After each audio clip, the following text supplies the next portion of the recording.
माँ के बाद वफ़ा का दूसरा नाम बहन है।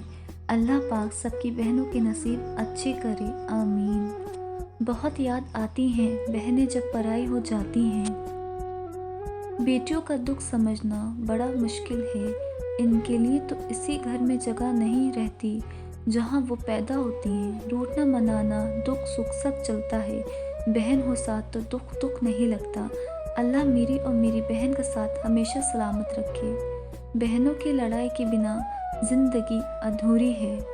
मेरे दिल की यही दुआ है, जिन लम्हों में आप मुस्कुराती हैं वो लम्हे कभी ख़त्म ना हो। बहनें तो एक दूसरे की जान होती हैं, इसलिए हर सुख दुख में साथ होती हैं।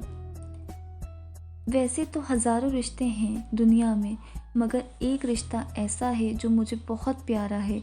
वो अनमोल रिश्ता है मेरी और मेरी बहन का, क्योंकि वो मेरी ज़िंदगी का सहारा है।